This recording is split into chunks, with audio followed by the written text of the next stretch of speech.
প্রিয় দর্শক, আপনাদের সবাইকে স্বাগত জানাচ্ছি বাংলা ভিশনের নিয়মিত আয়োজন সংবাদপত্র পর্যালোচনা অনুষ্ঠান ফ্রন্ট পেজে। আপনাদের সঙ্গে আছি আমি জাহাঙ্গীর আকন্দ। আমার সঙ্গে আলোচনার জন্য স্টুডিওতে উপস্থিত আছেন জাহেদ চৌধুরী, ব্যবস্থাপনা সম্পাদক, দৈনিক আমার দেশ। জাহেদ ভাই, আপনাকে স্বাগত জানাচ্ছি। ধন্যবাদ আপনাকে। দর্শক, আমরা আলোচনা যাওয়ার আগে আজকের দৈনিকের প্রধান শিরোনামগুলো একটু দেখে নিতে চাই। দৈনিক প্রথম আলোর প্রধান শিরোনাম: 36% শিক্ষার্থী পরীক্ষা দিচ্ছে না, আজ এইচএসসি পরীক্ষা শুরু, এইচএসসি ও সমমান পরীক্ষা শুরু। তারপরে হচ্ছে দৈনিক আমার দেশের প্রধান শিরোনাম: বেনজিরকে ফেরানো নিয়ে অনিশ্চয়তা, বিভিন্ন চ্যানেলে যোগাযোগ অব্যাহত রেখেছে সরকার। 2 কারণে তাকে ফেরানো সরকারের জন্য চ্যালেঞ্জ। ফেরানো নিয়ে পুলিশের মধ্যে ধোঁয়াশা। মুক্তির জন্য বেলজিয়াম থেকে লবিং করছেন সাবেক তথ্যমন্ত্রী হাসান মাহমুদ। দৈনিক ইত্তেফাকের প্রধান শিরোনাম: অক্টোবরে হতে পারে ইউপি নির্বাচন, প্রস্তুতি বিএনপির, প্রস্তুতি ইসির। দৈনিক সমকালের প্রধান শিরোনাম: 59 রাজনৈতিক নেতাকর্মী খুন, বিএনপির 45 জন। দৈনিক যুগান্তরের প্রধান শিরোনাম: ঢাকার দুর্যোগ ঝুঁকি বাড়ছে, 3 বছরে 3 মিটার নামছে ভূগর্ভস্থ পানির স্তর। শক্ত মাটিতে ধস না হলেও নরম মাটিতে কী হবে তা গবেষণা প্রয়োজন, ডক্টর আইনুন নিশাত। এটি খুবই নেতিবাচক, প্রাণীকুলের জন্য অস্বস্তিদায়ক, ডক্টর আহমদ কামরুজ্জামান মজুমদার। দৈনিক কালের কণ্ঠের প্রধান শিরোনাম: কারাবন্দির 65% মাদকের আসামি, মোট কারাবন্দি 89,592, মাদক মামলার আসামি 31,150। দৈনিক কালবেলার প্রধান শিরোনাম: চুক্তি ভঙ্গের পর নতুন ফন্দি, হাঙ্গেরির ভেন্টিলেটর গছাতে চায় ঠিকাদার। দৈনিক ইনকিলাবের প্রধান শিরোনাম: জুলাইয়ের চেতনায় দেশ গঠনের অঙ্গীকার, দ্বিতীয় বর্ষপূর্তিতে ছাত্রদলের কর্মসূচি, ফেসিবাদ বিরোধী জাতীয় ঐক্য। বাংলাদেশ প্রতিদিনের প্রধান শিরোনাম: ট্রমা সেন্টার নিজেই ট্রমা, 140 কোটি টাকার পুরোটাই গচ্ছা, 18টির মধ্যে 12টি অচল। দৈনিক নয়াদিগন্তের প্রধান শিরোনাম: বে টার্মিনালে বৈদেশিক বিনিয়োগে অনিশ্চয়তা, 20 বছরে কার্গো চাহিদা বাড়বে 3 গুণ, সক্ষমতা কতটুকু। হেরিকেন নৈপুণ্যে কঙ্গোকে হারালো ইংল্যান্ড, অবশেষে দীর্ঘ প্রতীক্ষার অবসান মেক্সিকোর। দৈনিক বণিকবার্তার প্রধান শিরোনাম: যুব ব্যাংক খুলতে চায় যুব ক্রীড়া মন্ত্রণালয়, নতুন পোশাকে পুলিশ, 11 মিনিটের হেরিকেন ঝড়ে কঙ্গোর বিদায়, বিশ্বকাপ ফুটবল। দ্য ডেইলি স্টারের প্রধান শিরোনাম: hospital toils with measles and dengue.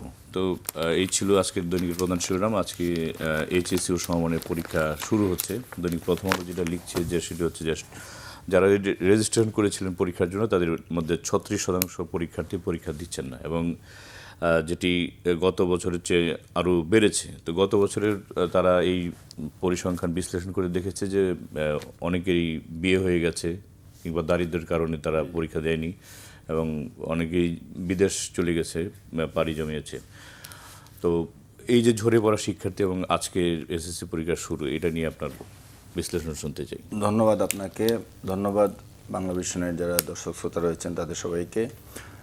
আপনি রাইটলি বলেছেন যে প্রথম আলো যেটা আজকে তাদের প্রধান শিরোনাম করেছে, পরীক্ষা আজকে শুরু, এটা সবাই নিউজ দিয়েছে, কিন্তু তাদের আলাদা একটা বিশ্লেষণ যে এবার 36% টোটাল আমাদের যেটা আছে তার 36 যেটা ফিগার গত বছরের প্রায় 7% এটা বেড়েছে। তারা বলতেছে যে এই যে ফিগারটা গত বছর যখন 29%, এবার যেখানে 36% গিয়ে দাঁড়িয়েছে তারা পরীক্ষা, এটা আসলে উদ্বেগজনক। প্রথমত হলো যে এই পর্যায়ে আছে এইচএসসি, মানে ক্লাস 10-এ আমরা লাস্ট ইয়ারে যেটা দেখেছি যে প্রায় 15, মানে এখন যারা পরীক্ষা দিচ্ছে এই পরীক্ষার্থীদের মধ্যে 24-25 বছরে যারা এসএসসি এবং দাখিল পরীক্ষায় অংশ নিয়েছিল, এসএসসি এবং দাখিল পরীক্ষায় অংশ নিয়েছিল তার সংখ্যা ছিল প্রায় 15 লাখ।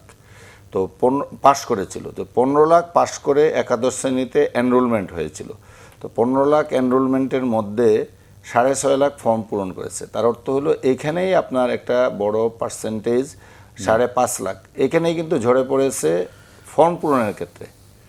যে এই যে পার্সেন্টেজটা, এই যে বড় একটা অংশ, এটাকেই বলা হচ্ছে ফিগার আউট, যেটা যে এই পরীক্ষা আজকে কতজন দিচ্ছে এইটা না, কিন্তু এই ফিগারটা কিন্তু ওইটাই যে আপনি এনরোল হলেন, আপনি পড়াশোনা করতেছিলেন কিন্তু পরীক্ষায় ড্রপ আউট হয়ে গেছে। তো এইখানে কয়েকটা বিষয় আছে আমার যেটা মনে হয়, তারা 29% এটা ফিগার আউট করেছে যে কেন তারা পরীক্ষা দেয় নাই, বিয়ে হয়ে গেছে। তো এইটা আমাদের দেশের না, অন্য কারণগুলো, এটা ঢাকা বোর্ড লাস্ট ইয়ারে একটা গবেষণা চালিয়েছে। ঢাকা বোর্ডের একটা রিসার্চ ছিল, যখন 29% এটা কমে গেল, তাদের পক্ষ থেকে যে গবেষণা হয়েছিল ওইখানে দেখা গেছিল যে এইখানে একটা 41%, মানে যারা ড্রপ আউট হয়েছে তার 41%-এর বিয়ে হয়ে গেছে। বিয়ে হয়ে গেছে মূলত এটা মেয়েদের ক্ষেত্রে, তাদের গবেষণাতে এটা ছিল মেয়েদের ক্ষেত্রে। এবং ওই বয়সে বাংলাদেশের প্রেক্ষাপটে, যদিও তারা এখানে আরেকটা জিনিস নিয়ে আসছিল যে এখানে বাল্য বিয়ে, আমাদের এখানে বিয়ের একটা বয়স নির্ধারিত আছে, এই বয়সের আগেই নর্মাল হিসাব করলে কিন্তু তাই দাঁড়ায়। কেউ যদি রুটিন আপনার রেগুলার স্টুডেন্ট হয় এবং তার নির্দিষ্ট বয়সে অ্যাডমিশন নেয়, তাইলে যে আমাদের 18 বছরের যে বাইন্ডিংস আছে, এই বাইন্ডিংসের আগেই কিন্তু এটা হয়ে যাচ্ছে। তবে এটা সর্বক্ষেত্রে প্রযোজ্য না। অনেকে 1 বছর 2 বছর পরেও স্কুলে ভর্তি হয়, যার 5 বছরে ভর্তি হওয়ার কথা সে 7 বছরেও ভর্তি হয়, এমন রেকর্ডও আছে। এটা কিন্তু ওই ডাটাটা কিংবা স্ট্যাটিস্টিক্সটা আমাদের জানা নেই। এর বাইরে দারিদ্রতার কারণে এই ড্রপ আউটের পিছনে, তারপরে কেউ হয়তো কর্মের সংস্থানে, চাকরির সংস্থানে অন্য জায়গায় পড়াশোনা বাদ দিয়ে সে কোনো জায়গায় কাজ, কৃষিকাজে যুক্ত হয়ে গেছে কিংবা অন্য কোনো কাজে যুক্ত হয়ে গেছে। এটাও কিন্তু বাংলাদেশের প্রেক্ষাপটে এইগুলো হয়। তবে অডিট বিষয়টা হলো যে এসএসসি লেভেলে, যে লেভেলের পড়াশোনা করে আপনার তেমন কিছু করার সুযোগ খুবই কম বাংলাদেশে এখন। মানে ছোটোখাটো চাকরির ক্ষেত্রেও কিন্তু এসএসসি যে কোয়ালিফিকেশন না, অত ড্রপ আউট হয়ে গেল, তার অর্থ তার ডিগ্রিটা এসএসসি থাকলো কিংবা দাখিল থাকলো, তো এটা দিয়ে চাকরি পাওয়ার সম্ভাবনা খুবই কম। আমার কেন জানি মনে হয় এটাও একটা কারণ যে আমি পাশ করার পর আমি এসএসসি দিলাম, ফর্ম ফিল আপের সময় টাকা লাগবে, পয়সা লাগবে, এটা লিমিটেড হলেও এটাও অনেকের জন্য বহন করা কঠিন হয়। সরকার যে কাজগুলো করতে পারে, যে এই জাতীয় জায়গায় যদি কেউ ফিজের কারণে তার এইচএসসি পরীক্ষাটা দিতে না পারে, এই রকম যে সমস্ত গ্রাউন্ড আছে এগুলোতে সরকারি সহযোগিতা করতে পারে। ব্যক্তি শ্রেণীর আমাদের প্রচুর লোকজন আছেন, ধনবান লোকজন আছেন, যারা এখানে এগিয়ে আসতে পারেন। যে এখানে গবেষণায় যেটা আসছে, এই জন্য আমি বলছি দারিদ্রতার কারণে, তো দারিদ্রতার কারণে হয়তো পড়াশোনাও কন্টিনিউ করতে পারছে না, এটা একটা গ্রাউন্ড। আমাদের যদিও বাংলাদেশে ফ্রি পড়াশোনার ব্যবস্থা আছে সরকারি উদ্যোগে, তবে এটা তো শুধুমাত্র সরকারি স্কুলগুলোতে, অন্য জায়গায় নয়। তো এই ফ্রি পড়াশোনার ব্যবস্থা আছে এবং সরকার থেকে অন্য সহযোগিতাও করা হয়, বৃত্তির ব্যবস্থা করা হয়। তো এইখানে যদি এটাকে আইডেন্টিফাই করা যায় যে এই কারণগুলোর কারণে যারা বিয়ে হয়ে যাচ্ছে, চলে যাচ্ছে, কিংবা নির্দিষ্ট বয়সে বিয়ে হয়েছে, সেটা নিয়ে বলার কিছু নাই। বাল্য বিয়ে হলে এটা ঠেকানোর বিষয় আছে, আমাদের যেহেতু আইন আছে, তাও এটা নিয়ে এখন এক ধরনের একটা ডিবেট আছে সোসাইটিতে। দ্বিতীয় কথা হলো যে আপনার আর্থিক কারণে, আমি যেটাকে পিন পয়েন্টেড করতে চাই, যদি কোনো শিক্ষার্থী ড্রপ আউটের পর্যায়ে যায়, এখানে সরকারকে এগিয়ে আসার একটা সুযোগ আছে। সরকার এটার উপর গবেষণা চালিয়ে এটা ডাটাবেস সংগ্রহ করে সরকার তাদের জন্য এগিয়ে আসতে পারে। ব্যক্তি প্রতিষ্ঠানগুলোও এগিয়ে আসতে পারে, অনেকে এগিয়ে আসছে, আমরা জানি ব্যক্তিগত পর্যায়ে, মানে যুগ যুগ ধরে এটা হয়ে আসছে যে এই পড়াশোনার জন্য সহযোগিতা ব্যক্তি উদ্যোগে সহযোগিতা করা হয়। সরকারি উদ্যোগে তো আমি বললামই যে এগুলো আছে, এগুলোর আরও ইন্টেন্সিফাই করে, আরও মনিটর করে নিবিড়ভাবে যে এই ড্রপ আউটটা কমিয়ে আনা।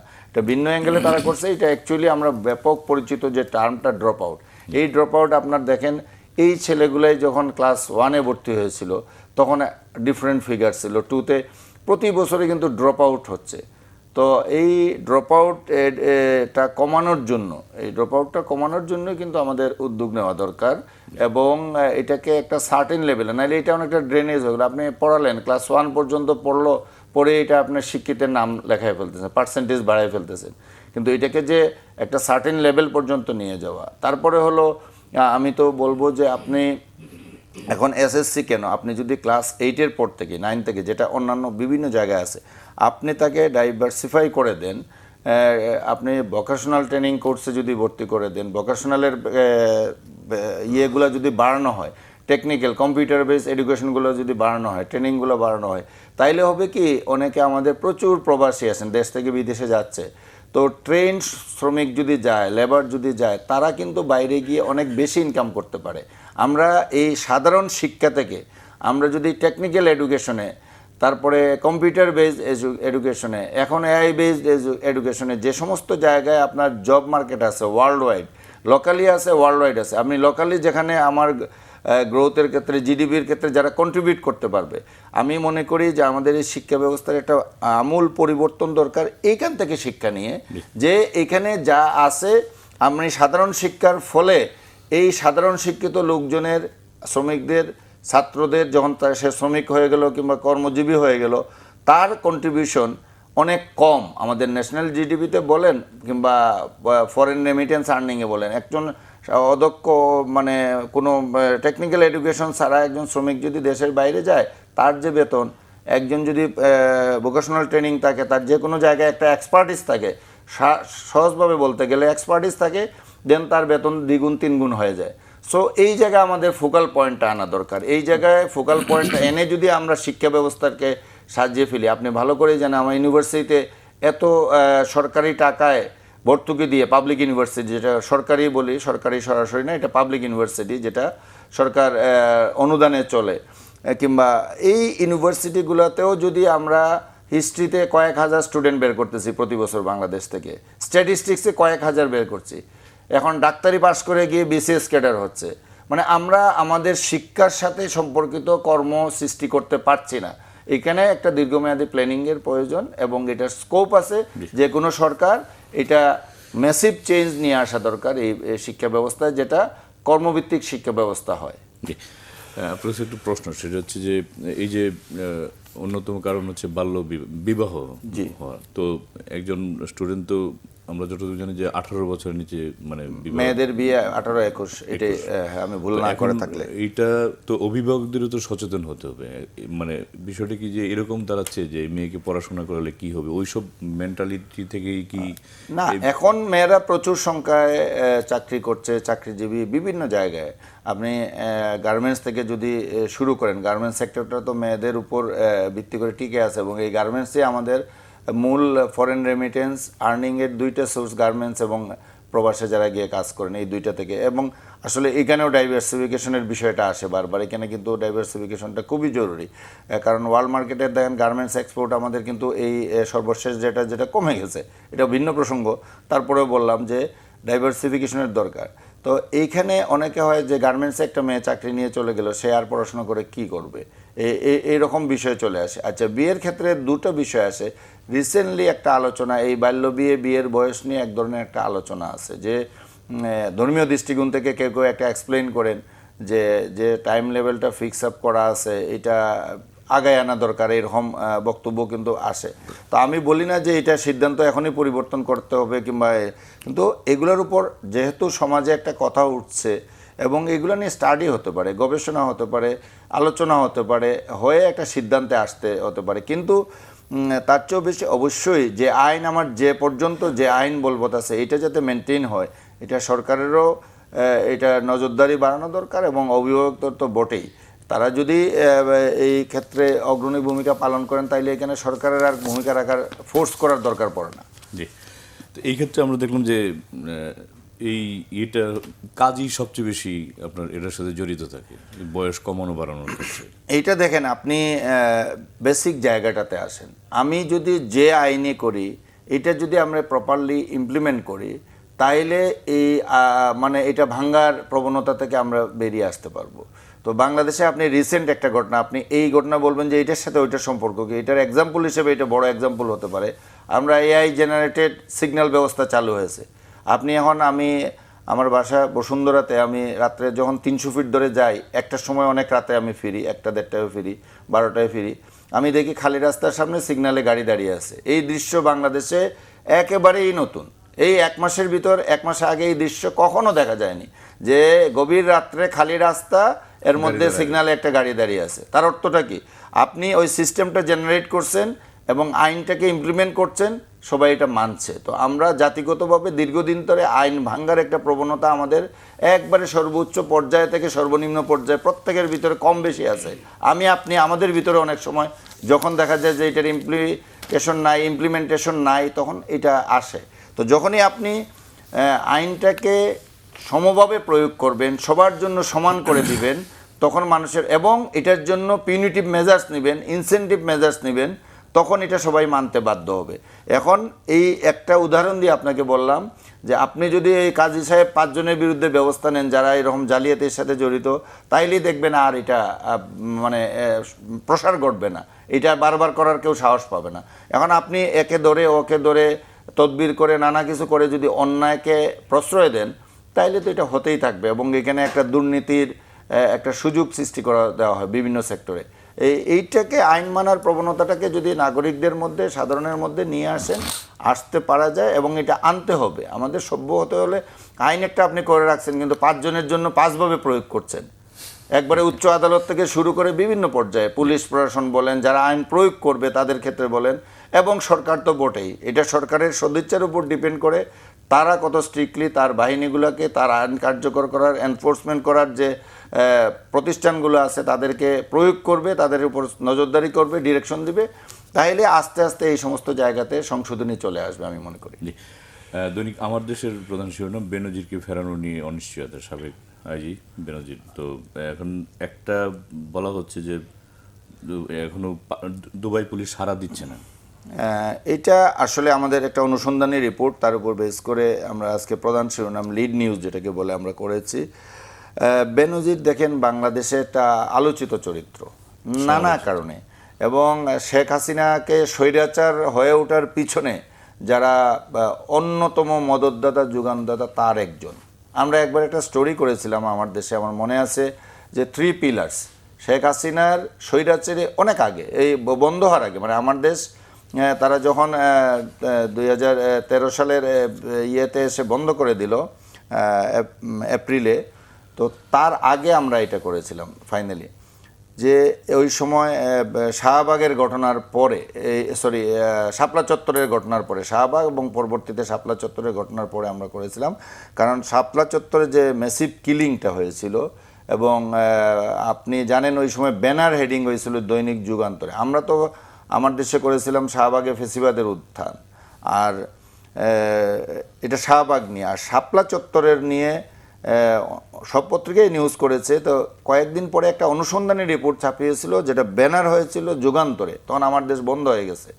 যুগান্তরে ব্যানার হেডিং হয়েছিল যে 1.5 লক্ষ গুলি, grenade, sound grenade, tear gas ওইখানে ইউজ করা হয়েছে। এটা পুলিশের রিপোর্ট ছিল, মানে পুলিশ প্রতিবেদন থেকে তারা রিপোর্টটা করেছিল। তো বুঝেন এক রাত্রে কয়েক ঘন্টার ভিতরে, কিংবা একদিনেও যদি বলি দিন রাত মিলেই এটা ছিল, 24 ঘন্টা 1.5 লক্ষ মানে আর্মস অ্যান্ড অ্যামুনিশন তারা ইউজ করেছিল, এই অ্যামুনিশন ইউজ করেছিল। তো এইটাই দিয়েই বোঝা যায় ঘটনাটার ব্যাপকতা কত। এবং রিসেন্টলি আমরা দেখেছি ট্রাইব্যুনালে 58 জন মারা যাওয়ার কথা বলা হয়েছিল। ওই সময় আমরা অধিকারের রিপোর্ট দেখেছিলাম 61 জন মারা গেছেন বলে, এবং এটার জন্য আদিলুর রহমান খান যিনি অন্তর্বর্তী সরকারের উপদেষ্টা ছিলেন, তাকে জেলে নেওয়া হয়েছিল, 2 বছর তাকে জেল খাটতে হয়েছে। বাট এটা সত্য যে ছিল এটা আবারও প্রমাণিত হয়েছে তদন্তে, কোর্টের মাধ্যমে। এই 58 জনের কথা বলা হয়েছে, এবং বলা হয়েছে আরও আছে ঘটনা। এই পর্যন্ত তারা ডাটা সংগ্রহ করতে পারেছে, এটা প্রাইমারি ইনফরমেশন। তো এই সব ঘটনার, এই গুম, খুন, নির্যাতন, লুটতরাজ, এইগুলোর পিছনে এই বেনজির আহমদ, আমরা 3 পিলার যেটা করেছিলাম, সাবেক সেনাপ্রধান জেনারেল আজিজ, এবং আরেকজন ছিল মেজর জেনারেল জিয়াউল হাসান, যে এখন কারারুদ্ধ, বেনজির এখন পলাতক। তো এই 3 জন, আজিজের বিরুদ্ধেও মামলা। তো এই যে 3 জন তারা বিভিন্ন পর্যায়ে, তখন মূলত উনি বিডিআর এর ডিজি ছিলেন, এর আগে বিভিন্ন দায়িত্ব পালন করেছেন, পরে সেনাপ্রধান হয়েছেন।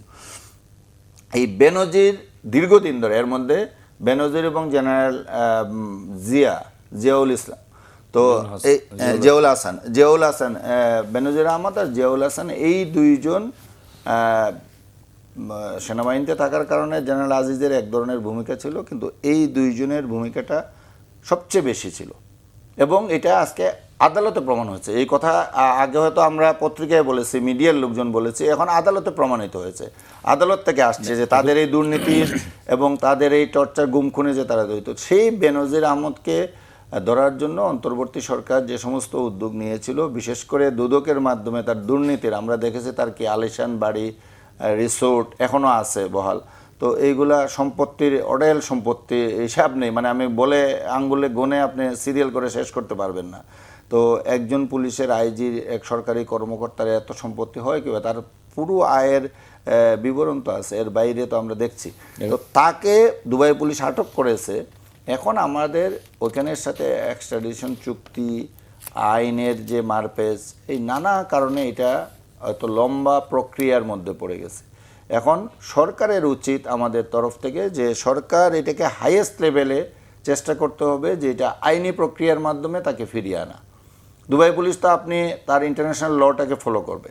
আর এখানে একটা জিনিস মনে রাখতে হবে, তাদের যে এই হোটেল সম্পত্তি, এই সম্পদ ব্যবহার করে তারা আপনার সরকারের চেয়েও কোনো অংশে কম না আইনি প্রক্রিয়া তারা ফেস করবে। তারা কৌশলী হবে। ওইখানে আমরা শুরুতেই দেখেছি যে লোকালি একটা মামলা দিয়েছে, লোকালি এই মামলা দিয়ে তাকে যাতে ওইখান থেকে আনা না যায়, আরেকটা মামলা তারা নিজেরাই তার বিরুদ্ধে দিয়েছে। আবার এখানে সাবেক তথ্যমন্ত্রী, পররাষ্ট্রমন্ত্রী হাসান মাহমুদের কথা আসছে, তারা সম্পর্কে বেআই, এটা মনে অনেকে জানে না যে বেনজির সাহেব আর হাসান মাহমুদ সম্পর্কে কিন্তু বেআই। তো ছেলে মেয়ে বিয়ে হয়েছে, তাদের ছেলের সাথে মেয়ে বিয়ে হয়েছে একজন আরেকজনের। তো এই যে উনি বাইরে আছেন এবং বাইরে থেকে ইয়ে করছেন, তো তারা এই অবৈধ সম্পদগুলোকে তাদের রক্ষার জন্য তারা ইয়ে করবে। কিন্তু সরকারকে এখানে উদ্যোগী হবে, সচেষ্ট হতে হবে। এখানে আইনজীবী নিয়োগ করা, যোগাযোগ করা, সেগুলো সরকার করছে। কিন্তু এটাকে আরও ইন্টেন্সিফাই করে এটাকে একটা ইয়ে, কারণ দেশের মানুষের আপনি দেখেছেন যেদিন বেনজির অ্যারেস্ট হলো সেই দিন মিডিয়ায় নিউজ হয়েছে এবং সারা দেশে সোশ্যাল মিডিয়ায় মানুষের মধ্যে কি উচ্ছ্বাস। তার অর্থ হলো মানুষ এটা চাচ্ছে। আপনি দেশের জনগণের জন্য কাজ করছেন, সরকার হোক কিংবা যারা এই প্রক্রিয়ার সাথে জড়িত আছে সুনির্দিষ্টভাবে তারা হোক, তাদেরকে এটা খেয়াল করতে হবে যে আমি মানুষের পক্ষে থাকবো, দেশের পক্ষে থাকবো। একটা প্রশ্ন সেটা হচ্ছে যে আমরা দেখতে পাচ্ছি আর কি, দুবাই হচ্ছে একটা মানে বিজনেসের হাব হয়ে গেছে এবং সেখানে মানে অপরাধীরা যারা দেশ থেকে টাকা পাচার করে কিংবা মানে বড় ধরনের ক্রাইম করে তারা ওই দিকে চলে যায়।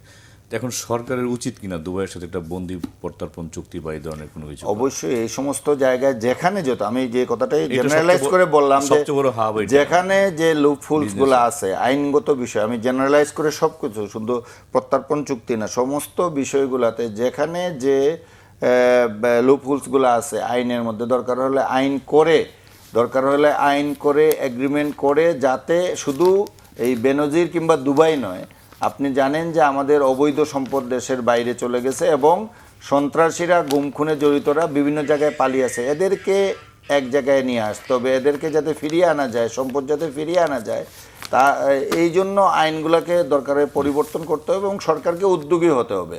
আর এই পাচারকৃত সম্পদটা ফিরিয়ে আনা এবং গুম খুনে জড়িত যারা আছে তাদেরকে ফিরিয়ে এনে বিচারের মুখোমুখি করা, এটা কিন্তু জুলাই বিপ্লবের অন্যতম দাবি, আকাঙ্ক্ষা, জন আকাঙ্ক্ষা। এবং এই জন আকাঙ্ক্ষা পূরণে সরকারকে কিন্তু সর্বোচ্চ গুরুত্ব দিতে হবে। জি, আপনার অন্য একটি নিউজের প্রতি দৃষ্টি আকর্ষণ করছি, সেটা হচ্ছে যে 59 রাজনৈতিক নেতাকর্মী খুন, বিএনপির 45 জন 1 জানুয়ারি থেকে 15 জুন পর্যন্ত। এর মধ্যে কক্সবাজারে 5 মাসে 53 হত্যা, 7 ডাকাতি, 14 ছিনতাই, খুলনাতে 2 বছরে বিএনপির 8 নেতাকর্মী খুন, চট্টগ্রামে 23 মাসে 136 খুন, 55 জন বিএনপির। তো এই বিষয়ে আপনার মন্তব্য শুনতে ছোট করে আমরা এটা শুরুতেই আমি যেটা বলি, এই সরকারের এই মুহূর্তে এসে যদি আপনি আলোচনা করেন অর্থনীতির ক্ষেত্রে, আন্তর্জাতিক অর্থনীতিতে এই ইরান এবং যুক্তরাষ্ট্রের যুদ্ধের কারণে তেলের দাম বেড়ে দেওয়ায় খুবই বাজে অবস্থায় ছিল এবং সরকার লোকাল 17 বছরের দুর্নীতির কারণে ব্যাংক ব্যবস্থা সহ সামগ্রিক অর্থনীতি খুবই বাজে অবস্থায় ছিল। সেটা থেকে অন্তর্বর্তী সরকার এটাকে একটা স্ট্রিমলাইনে আনার চেষ্টা করেছে। বর্তমান সরকার আন্তর্জাতিক পরিস্থিতিতে জ্বালানি তেলের মূল্যবৃদ্ধির প্রেক্ষিতে যে অবস্থার সৃষ্টি হয়েছিল, এটা যথেষ্ট সফলভাবে এটা মোকাবেলা করেছে আমি এখন পর্যন্ত মনে করি, এবং এটার প্রতিফলন মিডিয়াতে কিংবা জনসাধারণের মধ্যে কিংবা সোশ্যাল মিডিয়ায় এটা আছে। কিন্তু অর্থনৈতিক ক্ষেত্রে বাকি দিনগুলোকে তার আগাতে হবে, অনেক চ্যালেঞ্জেস ফেস করতে হবে, বাট সরকার চেষ্টা করছে, এইটা আমরা নির্দ্বিধায় বলতে পারি। তো আইন শৃঙ্খলার ক্ষেত্রে সরকার বলছে যে আমরা চেষ্টা করছি, অনেক কিছুই বলছে, কিন্তু বাস্তবে যেটা হলো যে আইন শৃঙ্খলার অবনতি হয়েছে, এটা অস্বীকার করার কোনো উপায় নেই। সুতরাং বাস্তবটা আমাদেরকে মেনে নিতে হবে। আপনি যতই যুক্তি দেখেন, অনেক যুক্তি থাকবে, হ্যাঁ বিশ্বব্যাপী সব জায়গায় খুন হয়, দুর্নীতি হয়, আমরা দেখছি আমেরিকার মতো দেশে হচ্ছে, ইংল্যান্ডে হচ্ছে, সব জায়গায় হচ্ছে, আছে। কিন্তু ওইটাকে সাফাই না আগে আমাদের এখানের রুট কজে যেতে হবে যে কেন এটা হচ্ছে, এবং এই জায়গাগুলোতে আপনার আরও সরকারের সুযোগ আছে কাজ করার সুযোগ আছে। আমাদের মাননীয় স্বরাষ্ট্রমন্ত্রী সালাউদ্দিন আহমেদ উনি খুবই দক্ষ যোগ্য লোক, কিন্তু উনার একটা জিনিস আলোচিত হচ্ছে ইদানিং যে উনার উপর অনেক বার্ডেন, উনি অনেক দায়িত্ব নিয়ে আসেন। পার্লামেন্টটা উনি লিড দেন প্রধানমন্ত্রীর অনুপস্থিতিতে, তো পার্লামেন্ট খুব অ্যাক্টিভ সেশন চলতেছে। তো উনি যদি সারাদিন পার্লামেন্টে থাকেন, যতই আপনি যোগ্যতা থাকুক যা থাকুক না কেন, আপনার কনসেন্ট্রেশনটা স্যাচুরেটেড হয়ে গেছে, ভাগ হয়ে যাচ্ছে, বিভিন্ন দিকে আপনাকে সময় দিতে হতো। এখানে আপনি কনসেন্ট্রেট করতে পারছেন না বলে আমার কাছে মনে হচ্ছে। সো ওনাকে অনেক দায়িত্ব পালন করতে গিয়ে আইন শৃঙ্খলার জায়গাটাতে আমার মনে হচ্ছে যে কনসেন্ট্রেশনের অভাব আছে সরকারি তরফে, সর্বোচ্চ তরফে। এবং এখানে আরেকটা বিষয় না বললেই নয় যে আপনি আইন শৃঙ্খলা পরিস্থিতি স্বাভাবিক রাখার জন্য যে পুলিশ বাহিনী মূলত দায়িত্ব পালন করে, এইটা স্বৈরাচারের কাছ থেকে উত্তরাধিকার সূত্রে পাওয়া একটা পুলিশ বাহিনী।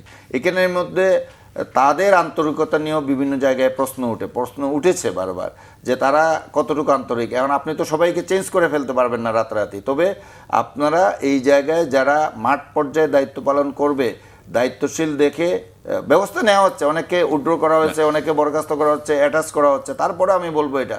আর ইন্টারনাল কনফ্লিক্টের ক্ষেত্রে আপনি হয়তো বলতে পারেন যে সংখ্যাটা বিএনপির বেশি। এটা হলো যে বিএনপি দীর্ঘদিন পর ক্ষমতায় আসছে। ক্ষমতায় আসলে একটা মানে কি বলে, এখানে আর্থিক বিষয় এসে থাকে, যারা ক্ষমতাবান তাদের সুযোগ সুবিধাগুলো বেশি থাকে।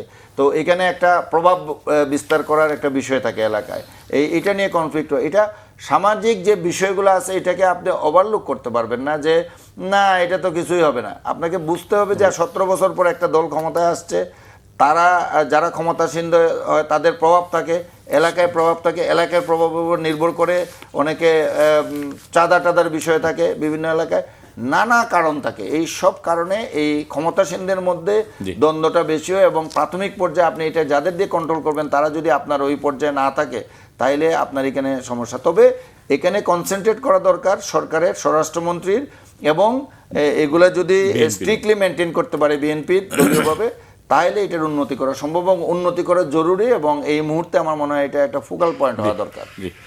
আপনাকে অসংখ্য ধন্যবাদ। আমরা একেবারেই শেষ প্রান্তে। প্রিয় দর্শক, আজ এ পর্যন্তই। কাল দেখা হবে একই সময়। ভালো থাকবেন, সুস্থ থাকবেন সে প্রত্যাশায় আজকের মতো এখানে বিদায় চাইছি। সঙ্গে থাকার জন্য ধন্যবাদ সবাইকে।